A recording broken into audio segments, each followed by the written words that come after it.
Department of Corrections has made a recommendation that Logan and Stateville be rebuilt. It's about a $900 million project.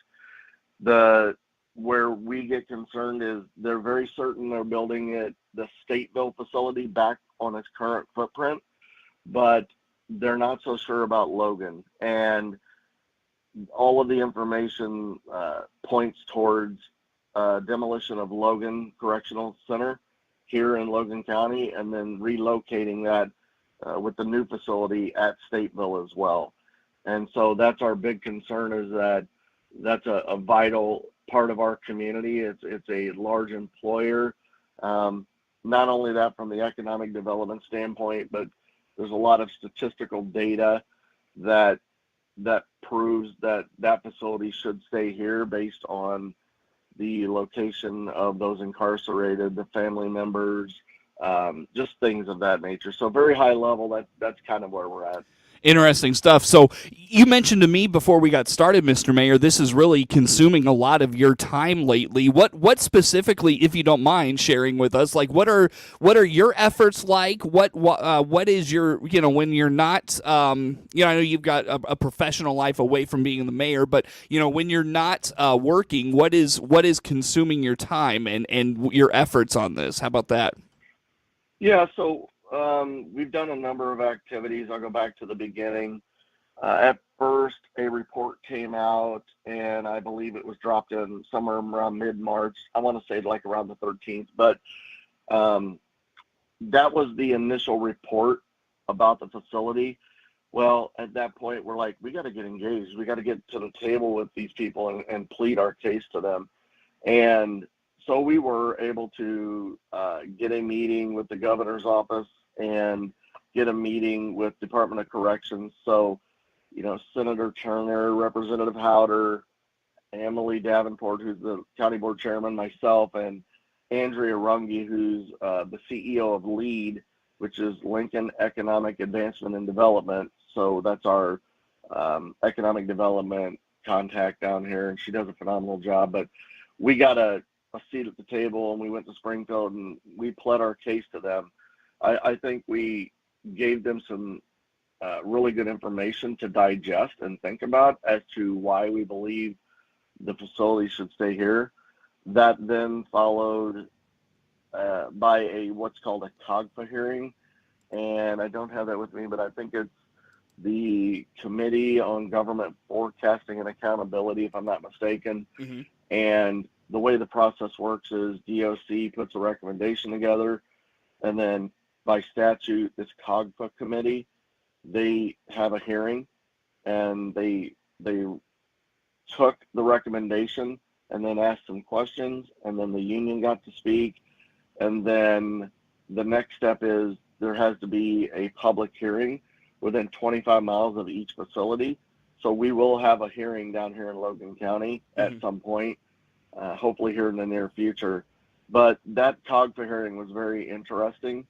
I think that those on the committee asked a lot of good questions and shot some holes in the ideas as to why DOC believes that they should move it.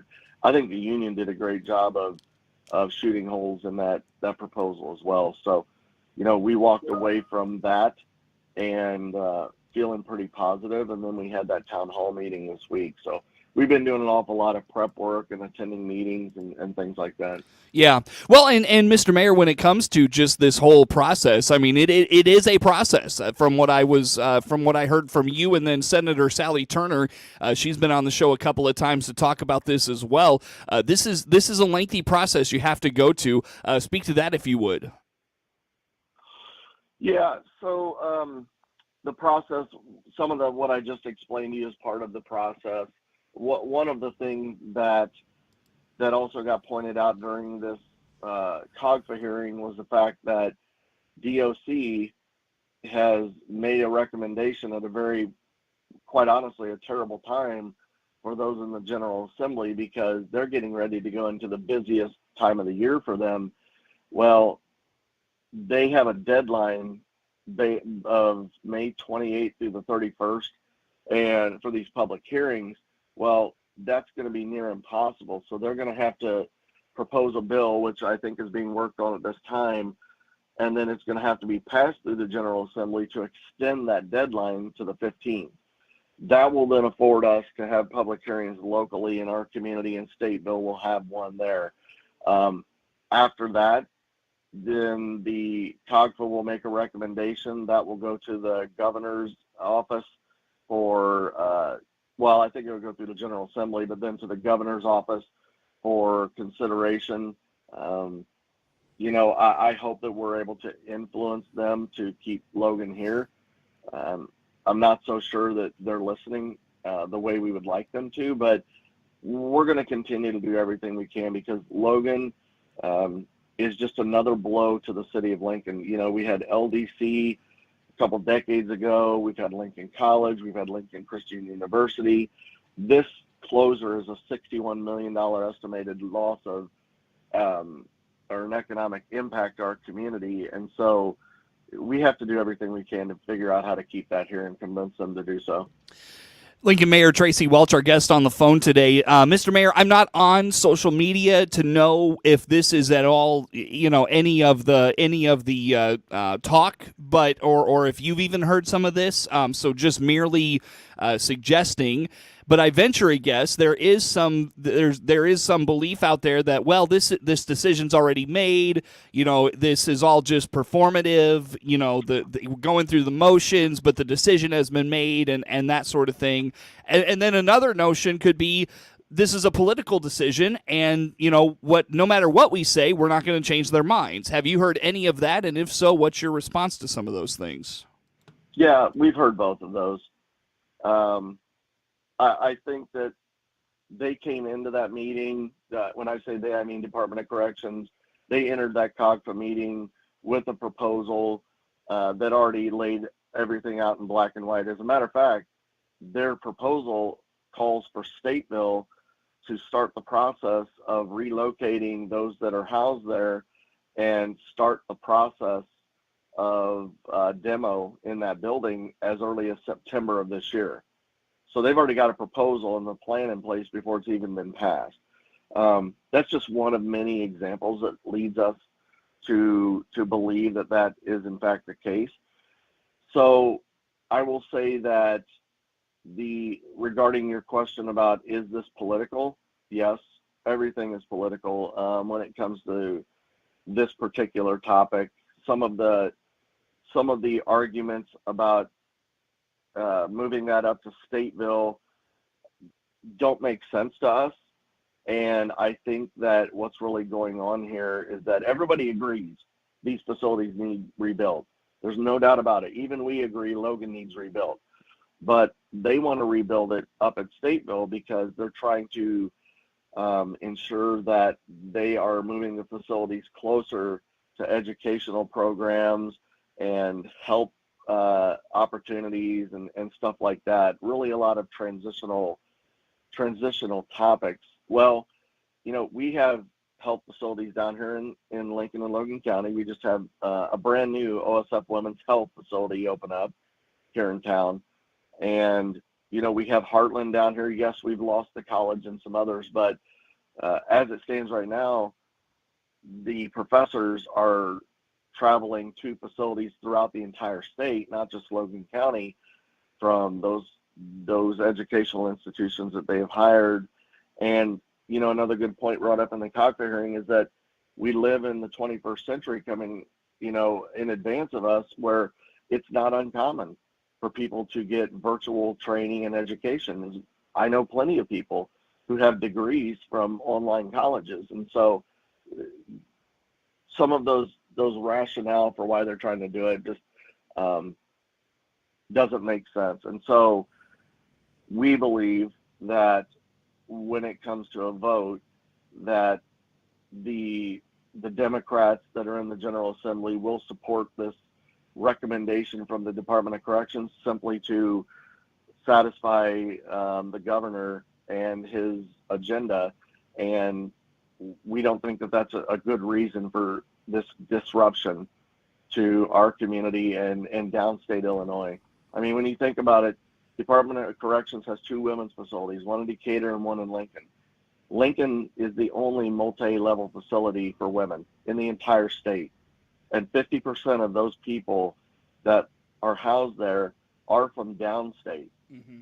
And the other 50 are from up north. And so the families are now going to have to travel much further. I mean, imagine a family in southern Illinois having to drive all the way to Chicago to visit their loved one. That's 6-7 hours plus. So just a lot of reasons as to why we believe this don't make sense. Very good, Mr. Mayor. Well, you've got a long road ahead, and I'm sure many more meetings and all of those things to come. If folks want to get involved in this, Mr. Mayor, how do they keep up with like where things are happening and all of that? So I would say that follow Senator Sally Turner's page. Her staff is doing a lot of the coordination, but we're trying to share it out on all of the other pages. Rep. Howder, Logan County Board, City of Lincoln, LEAD. We're putting that all on our Facebook pages as well. The big, most important thing right now is to write and send testimony to COGFA ahead of that hearing. People can share their thoughts. They can actually ask to speak at the public event. We don't know what that date yet is because it's dependent on that bill being passed, but we will share it the minute that we get it. So all of the information on how to do that is on Senator Turner's page. It's in that video that from our meeting we just had Wednesday. If you can't find it, contact me. I will get you the information, but we need everybody to write COGFA and tell them why we need to keep that here.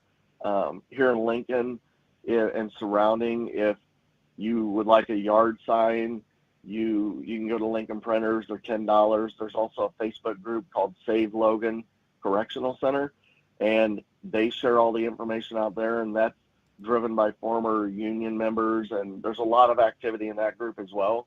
So tap into some of that and stay informed and reach out if you want more information. I'm glad to talk with people. Lincoln Mayor Tracy Welch, my guest on the phone today. Mr. Mayor, a break here. Back with more after this on the WHOW Morning Show.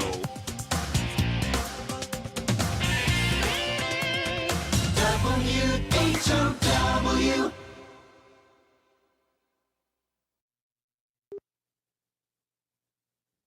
Let's check the opening numbers now at the Chicago Board of Trade on this Friday. Jim Taylor, RFD Radio Network. Corn starting the day slightly lower, beans higher, wheat slightly higher.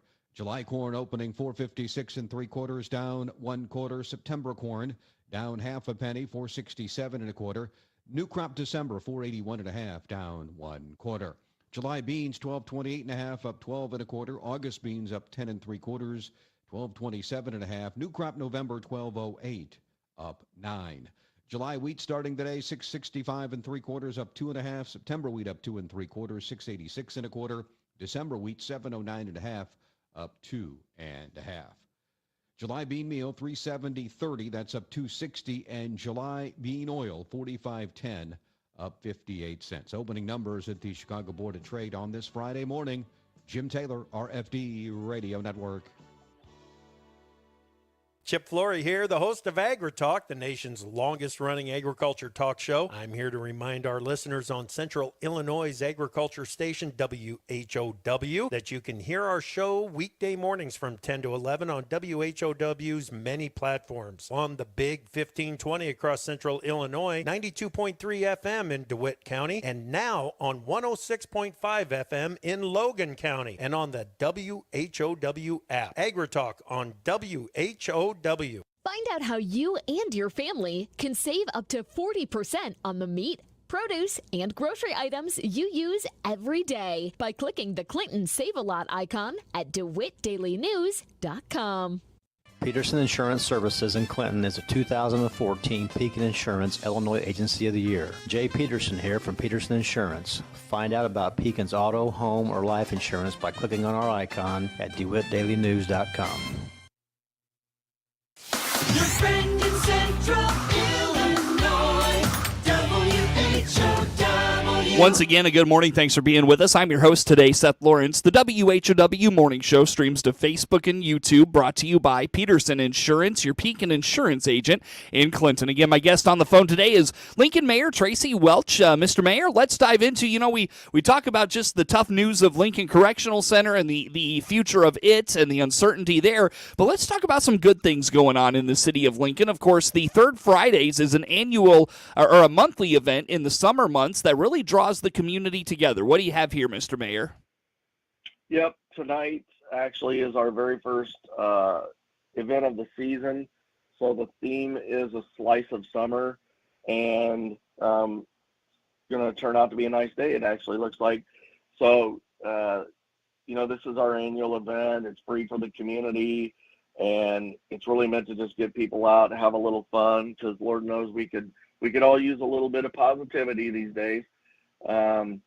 But our event has just continued to grow, and we've got a really good vendor market, and we've got what we call the artisan market, and that's a lot of art type things, vendors selling products they've made, things like that.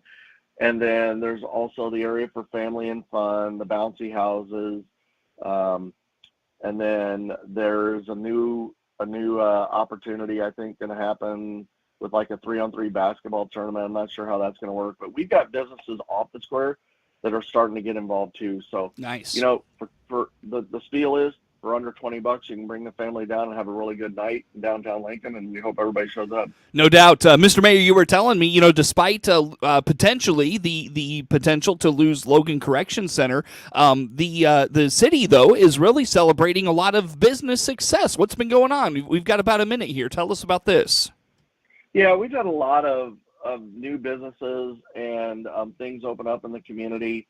I would say business-wise, J&M Meat Market. It's a meat market that we have now in downtown Lincoln in the Grisham building. Great variety, local owners, and another sign of collaboration between businesses. We have Prairie Threads. That is a repurposed building, and it's owned by some local people, and it's a men's store. So we don't have a lot of clothing stores in town, and I went in there for the grand opening and bought some stuff. It's really nice. The ALMH market for, fresh foods, local grown. It's a great opportunity every Saturday. And then I would say we got another one today, an auto repair store opening up.